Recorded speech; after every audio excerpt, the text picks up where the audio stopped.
আউযু বিল্লাহি মিনাশ শাইতানির রাজিম। বিসমিল্লাহির রহমানির রহিম। আজকে এমন একটা পরীক্ষিত ভয়ঙ্কর একটি বিদ্যা দিব, যা মন্ত্রটা শোনার পর আপনাদের মন্ত্রটা শুনলে বুঝতে পারবেন, যারা এই লাইনে দক্ষ, যে কি ভয়ঙ্কর একটা গুরু মন্ত্র। যার বান যে আপনাকে বান মারবে, এই বান তাকেই যা আক্রমণ করবে, তাকেই যা আঘাত করবে। যে চালান মারবে, তার চালান তার কাছে ব্যাক যায়, তার শরীরে আঘাত করবে। আমি নিয়ম কানুন সহ, মন্ত্র সহ শুরু থেকে শেষ পর্যন্ত বলতেছি। মনোযোগ সহকারে ভিডিওটা শুরু থেকে শেষ পর্যন্ত অবশ্যই দেখবেন। আমি শুরু করছি মহান আল্লাহ পাক, মহান সৃষ্টিকর্তা রাব্বুল আলামিন, তার পিয়ারা হাবিব রাসূল পাক সাল্লাল্লাহু আলাইহি ওয়াসাল্লামকে স্মরণ করে, আমার মুর্শেদ চন্দ্রবরী, যার ওসিলাই, যার কদমে থেকে আমি এই জগতে অগ্রসর। ইনশাআল্লাহ জামানার মহান মুজাদ্দেস সুলতানুল আউলিয়া আমার পাক কদমে ভক্তিপূর্ণ সালাম রেখে আমি শুরু করছি। ইনশাআল্লাহ আপনারা যদি আমার চ্যানেলটাকে ফলো করেন, অবশ্যই এখান থেকে গুরুবিদ্যা, তদবির, নকশা, মন্ত্র, যন্ত্র, তন্ত্র এবং কি কুরআনি আমল সহ 4 লাইনেরই বিদ্যা সংগ্রহ শিখতে পারবেন। তবে যত বড় দামি লক্ষ টাকা দিয়ে কিতাব কিনেন না কেন, কিতাবের প্রথম পৃষ্ঠায় লেখা আছে, ফলো করবেন যে দক্ষ ওস্তাদ বা গুরুর অনুমতি এজাজত নিয়ে তারপরে এখান থেকে কাজ করুন জাগ্রত করে। এটা কেন লেখা থাকে? এত টাকা খরচ করে পুরাতন কিতাব সংগ্রহ করলাম, তারপর ওখানে লেখা আছে গুরু বা ওস্তাদের অনুমতি প্রয়োজন। তাহলে গুরুর কাছে যদি আমার যাইতে হয়, শিখতে হয়, অনুমতি নিতে হয়, তাহলে আমার কিতাবের প্রয়োজন কি?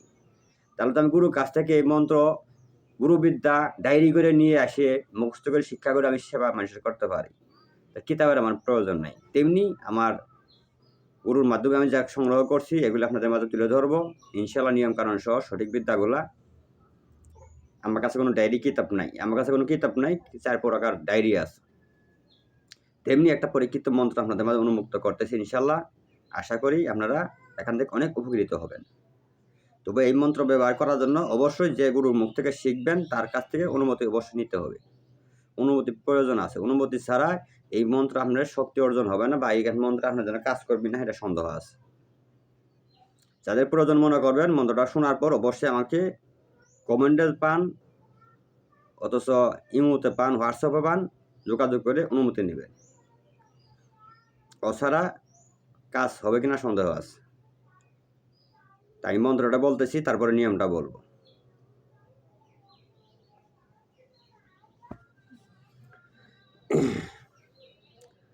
আট কুঠরি 9 দরজা, বন্ধ করলাম কায়া, ডাইনে ব্রহ্ম, বামে বিষ্ণু, মাথায় আল্লাহর ছায়া।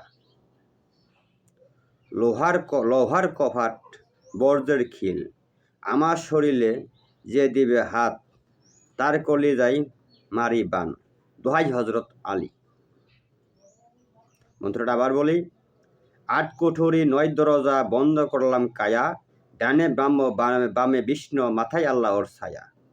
লোহার কপাট, বর্জ্যের খিল, আমার শরীরে যে দিবে হাত, তার কলিজায় মারি বান। দোহাই হজরত আলী। মন্ত্রটা কয়বার পাঠ করবেন? যেমন এটা সকালে ঘুম থেকে উঠছেন, ওঠার পর পাক পবিত্র হয়ে মন্ত্রটা 7 বার পাঠ করবেন। ছোট্ট মন্ত্র 7 বার পাঠ করে হাতে ফু দিয়ে পুরা শরীরে মুছে রাখবেন, বা বুকে একটা ফুঁক দিবেন।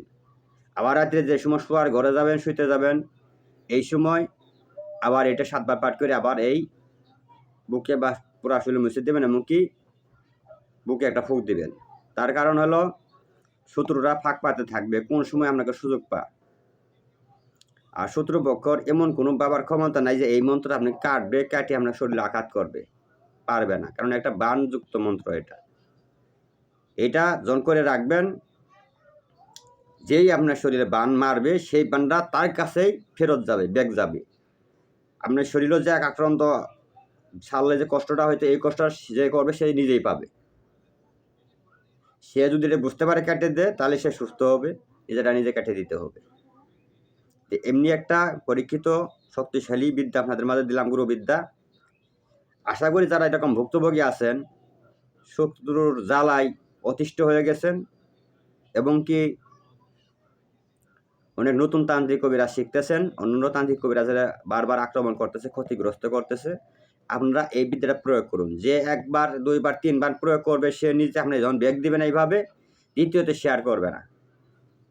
এজন্য অনুরোধ করব এটা আপনারা ভালো করে মুখস্থ করে শিখে রাখুন। যদি এরকম ভুক্তভোগী থাকেন এইভাবে তাকে জবাব দেন, সে নিজে নিজে শিক্ষা পাবে। আমি ভিডিও লম্বা করব না। যদি কারো বুঝতে সমস্যা হয় অবশ্যই কমেন্টে জানাবেন, আমি আরও বুঝিয়ে দেওয়ার চেষ্টা করব। গুরুবিদ্যা চ্যানেল, অবশ্যই চ্যানেলটি সাবস্ক্রাইব করে সাথে থাকবেন। ভিডিওটি ভালো লাগলে অবশ্যই একটা লাইক করবেন। কমেন্টের মতামত জানাবেন কে কী ধরনের তদবি ভিডিও চান। আর একটা কথা না বললেই নয়, আমার দোয়াল মুর্শিদ শাহচন্দ্র বড়ি সুলতানুল আউলিয়া, ওনার দরবার শরীফে অনেকে ছিলেন ফরিদপুর সদর উপজেলা সদর চন্দ্রবাড়ি। এখানে প্রত্যেক বাংলাদেশ মিলাতে বহুত হাজার খানকা শরীফ আছে। আমি একটা খানকার উপদেষ্টা খাদেম হিসেবে আছি।